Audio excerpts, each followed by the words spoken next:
আসসালামু আলাইকুম রহমতুল্লাহ। আমি হচ্ছে মোহাম্মদ সাইফ হোসেন। আমি হচ্ছে বাংলা সাহিত্যের আরেকটা পার্ট নিয়ে আসলাম, সেটা হচ্ছে যে মীর মোশাররফ হোসেন। হচ্ছে বাংলা সাহিত্যের মীর মোশাররফ হোসেন খুবই একজন ইম্পর্ট্যান্ট একজন লেখক।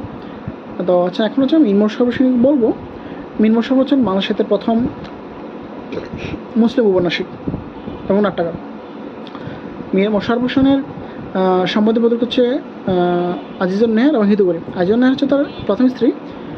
তার হচ্ছে কাব্যগ্রন্থ, তার কাব্যগ্রন্থ হচ্ছে যে তিনি তিনটে কাব্যগ্রন্থ লিখছেন। একটা হচ্ছে তুমি গজীবন, যেটা হচ্ছে যে হিন্দু মুসলিম বিরোধ নিয়ে লেখা, যে কারণে তাকে মামলা জড়াতে হয়। একটা হচ্ছে গজীবন হচ্ছে খুতবা, একটা লিখছেন হচ্ছে খুতবা।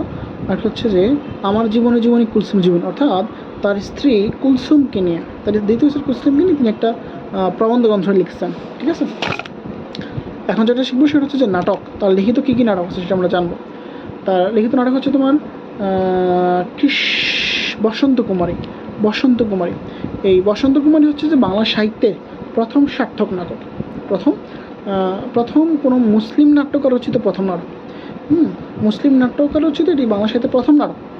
ঠিক আছে, তো নাটকের উপজীব্য হচ্ছে যে মেইন যে থিম সেটা হচ্ছে যে সৎমা কর্তৃক সৎপুত্রের প্রণয় কামনা। প্রণয় মানে হচ্ছে প্রেম, সৎমা তো বুঝি, সৎপুত্র বুঝি, অর্থাৎ সৎমা দ্বারা সৎপুত্রের প্রতি প্রেম কামনা। এটা হচ্ছে যে এই গল্পের উপজীব্য বিষয়।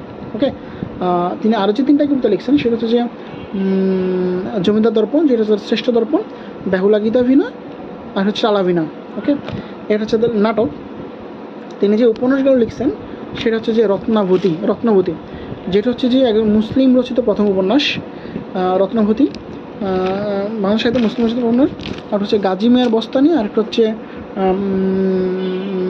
উদাসীন প্রতীকের মনের কথা। গাজী মিয়ার বস্তানি হচ্ছে উদাসীন প্রতীকের মনের কথা, এটা হচ্ছে তার উপন্যাস। এখান থেকে তার ছদ্মনাম তৈরি হয়েছে যে গাজী মিয়া এবং উদাসীন প্রতীক। ওকে, আর একটা হচ্ছে তোমার Bishad Sindhu. I am really sorry because I can recall at this moment. This is Bishad Sindhu. হচ্ছে তার আরেকটা লিখিত উপন্যাস। এই উপন্যাসটা হচ্ছে তিনি লিখছেন কারবালার যুদ্ধকে কেন্দ্র করে তিনি হচ্ছে একটা উপন্যাসকে লিখছেন। কারবালার যুদ্ধ তিনটা খণ্ডে লিখিত হয়েছে। তো হচ্ছে যে আমরা নাটক জানলাম, কাব্যগ্রন্থ জানলাম, উপন্যাস জানলাম। এখন যেটা শিখবো সেটা হচ্ছে যে কাব্যগ্রন্থ।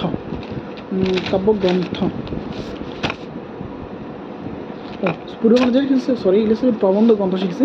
তো এখন আমরা কাব্যগ্রন্থ হচ্ছে আমি 5টা লিখছি। সেটা হচ্ছে যে মুসলিম বীরত্ব, তারপর হচ্ছে যে মদিনার গৌরব, গোড়াই ব্রিজ বা গোড়াই সেতু, বিবি খদিজার বিবাহ, তারপর দিন লেখা হচ্ছে পঞ্চনারী পদ্ম, তারপর দিন লেখা হচ্ছে সঙ্গীত লহরী, পঞ্চনারী পদ্ম, সঙ্গীত লহরী, তার হচ্ছে বাজিমাত। এগুলো হচ্ছে তার কাব্যগ্রন্থ।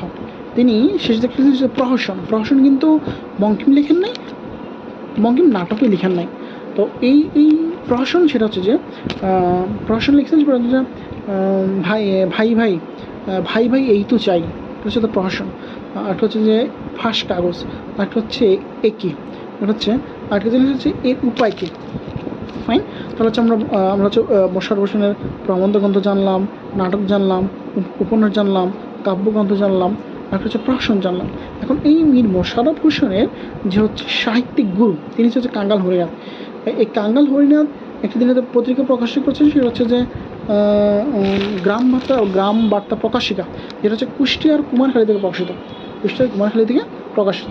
তো ইনশাল্লাহ হচ্ছে আমরা ধারাবাহিকভাবে প্রত্যেকটা লেখকের, বাংলা সাহিত্যের প্রত্যেকটা লেখকের হচ্ছে এরকম তাদের যে সাহিত্যে যে ব্যাপ্তি, তিনি হচ্ছে তার সাহিত্যে কী কী বিচরণ করছেন এবং কী কী লিখছেন সেটা হচ্ছে আমরা ধারাবাহিকভাবে সেটা হচ্ছে যে আমরা উপস্থাপন করব ইনশাআল্লাহ।